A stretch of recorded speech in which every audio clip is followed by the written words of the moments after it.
Hi అండి అందరికీ. మా ఇంట్లో ఈరోజు చాలా స్పెషల్స్ చేశాను. ఏం స్పెషల్స్ చేశాను ఏంటో నాతో పాటు మీరు కూడా చూసేయండి. చిల్లీ వింగ్స్ చేశాను. చిల్లీ వింగ్స్తో పాటు కేఎఫ్సీ స్టైల్ హాట్ వింగ్స్ కూడా చేశాను.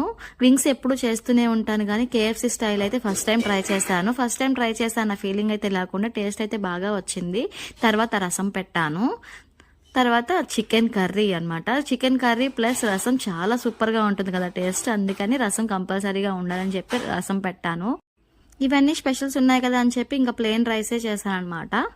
ఇవన్నీ తినేటప్పుడు కంపల్సరీగా కూల్ డ్రింక్ ఉండాలి. కూల్ డ్రింక్ లేకపోతే మనం ఇవన్నీ తినలేము. ఈ వీడియోలో నా నైట్ని కొంచెం ఇగ్నోర్ చేయండి. ఇప్పుడు వీడియో కోసం నేనైతే మేకప్ వేసుకొని రాలేను కదా, అందుకే ఎలా ఉన్నాను అలాగే పెట్టేస్తున్నాను. నాన్ వెజ్లో కంపల్సరీగా ఆనియన్స్ ఉండాలి కాబట్టి ఆనియన్స్. ఇవన్నీ తిన్న తర్వాత కూడా ఇంకా నీకు ఖాళీగా ఉంటుందా పొట్ట అంటే నాకు కంపల్సరీ ఖాళీ ఉంటుందండి. ఎందుకంటే నేను ఏదైనా నాన్ వెజ్ ఐటమ్ తిన్నాక కంపల్సరీగా నాకు స్వీట్ తినే అలవాటు. ఇంట్లో స్వీట్స్ ఏం లేవు కాబట్టి దాని ప్లేస్లో బిస్కెట్స్.